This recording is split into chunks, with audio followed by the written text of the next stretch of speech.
Are you ready to be truly frightened?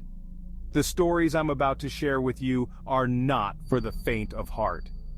These are the tales whispered in the dead of night, the ones that make you pull the covers up tight and pray for the sun to rise. Listen closely, for the darkness is listening with you. The old County General Hospital stood on a hill overlooking the town, a monolith of crumbling concrete and shattered windows. Locals whispered tales of medical horrors, of patients lost and screams echoing through the empty corridors. Imagine, if you will, the moon hanging low, casting long skeletal shadows from the rusted bed frames and gurneys scattered throughout the building. The air is thick with the smell of decay, a musty, metallic tang that clings to the back of your throat. It's said that the patients never truly left, their tormented souls trapped within the walls. They roam the halls, their moans carried on the wind that whistles through the broken panes. Footsteps echo in the darkness, the dragging of unseen feet on the cold, unforgiving linoleum. Picture yourself standing in the doorway of a darkened operating room. Rusting surgical tools lay scattered on a tray, stained a deep, unsettling brown. A single overhead light flickers, casting dancing shadows on the peeling paint of the walls. The silence is oppressive, broken only by the drip, drip, drip of water from a leaky pipe. Then you hear it, a soft, guttural moan coming from the corner of the room. Your heart pounds in your chest, your breath catching in your throat. You strain your eyes, trying to pierce the darkness, but you see nothing. The moan comes again, closer this time, accompanied by the sound of shuffling feet. Fear, primal and consuming, grips you. You want to run, but your legs feel like lead. Suddenly, the flickering overhead light dies, plunging the room into absolute darkness. You're enveloped in the suffocating blackness, the smell of decay intensifying, filling your nostrils, your lungs. Your hand reaches out, desperate for any point of reference, but finds only empty air. Then you feel it. A cold, clammy hand grasps your wrist, its grip like a vice. A raspy voice whispers in your ear, "You're never leaving." The grip tightens, and your scream is swallowed by the darkness. The old Victorian house stood on a hill overlooking the town, its gabled roof and dormer windows hinting at secrets hidden within. The attic, a dusty, forgotten space, held a particular terror, a porcelain doll, its painted smile cracked and chipped, its eyes forever staring.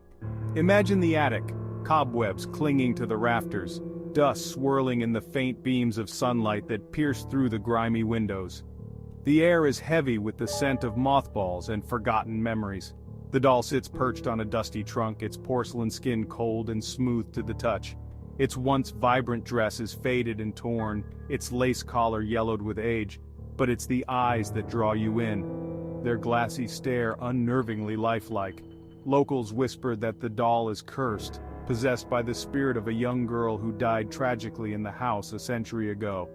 They say that the doll moves on its own, its head turning to follow you as you move through the attic. Picture yourself stepping cautiously into the attic, your footsteps echoing on the creaking floorboards. You can feel the weight of unseen eyes upon you, a prickling sensation at the back of your neck. You glance at the doll, its vacant stare seemingly boring into your soul. You try to look away, but you can't. It's as if the doll is drawing you in, its malevolent presence filling the room. As you approach the doll, you notice something strange. Its head is turned ever so slightly so that it's now facing you directly. The painted smile seems wider now, almost predatory. A shiver runs down your spine and you feel an overwhelming urge to flee, but your feet are rooted to the spot, frozen by an unseen force. Suddenly the doll's head snaps all the way around, its glassy eyes locking onto yours. A raspy giggle echoes through the attic, bouncing off the dusty rafters. Terror grips you and you stumble backward, tripping over a loose floorboard. As you fall, you catch a glimpse of the doll, its painted smile now contorted into a grotesque sneer. You scramble to your feet and run, the doll's laughter echoing in your ears long after you've escaped the attic's cursed embrace.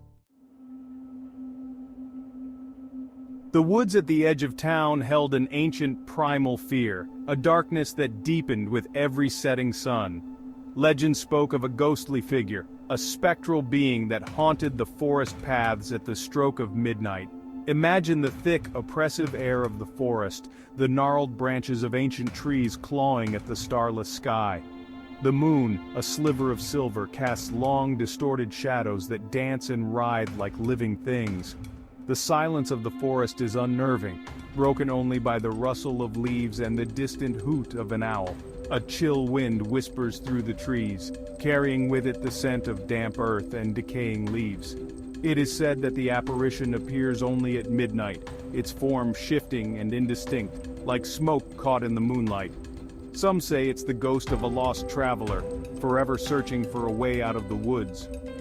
Picture yourself standing at the edge of the forest, the darkness seemingly pressing in on you from all sides. The air grows colder and you feel a prickling sensation on the back of your neck. You take a hesitant step into the woods, the ground soft and yielding beneath your feet. The darkness surrounds you, swallowing the moonlight, amplifying every rustle and snap. You glance over your shoulder, half expecting to see the apparition materializing out of the shadows. But there's nothing there, only the endless rows of silent, watchful trees. You continue deeper into the woods, the path ahead barely visible in the gloom. The silence is oppressive, broken only by the sound of your own heartbeat pounding in your ears. Then you see it. A flicker of movement in the distance, a pale shape gliding between the trees. Your breath catches in your throat, and you freeze, your eyes straining to make out the figure in the darkness. It moves closer, its form becoming clearer with each passing moment. You see a tall, slender figure, draped in flowing white cloth. Its face is obscured by shadow, but you can feel its cold, empty eyes fixed upon you. Terror grips you, and you turn to run, but your legs are paralyzed with fear. The apparition glides towards you, its movements silent and effortless, like a phantom on the wind. You close your eyes, bracing yourself for the inevitable, but the touch never comes. When you open your eyes, the apparition is gone, vanished into the darkness as quickly as it appeared. You're left alone in the silent woods, the memory of the ghostly figure seared into your mind, a haunting reminder that some things are best left undisturbed. These stories are just a glimpse into the darkness that lurks at the edge of our reality. They are whispers of the unknown, reminders that the world is full of mysteries beyond our comprehension. Hold on to the light, my friends. Sleep tight and don't let the bedbugs bite.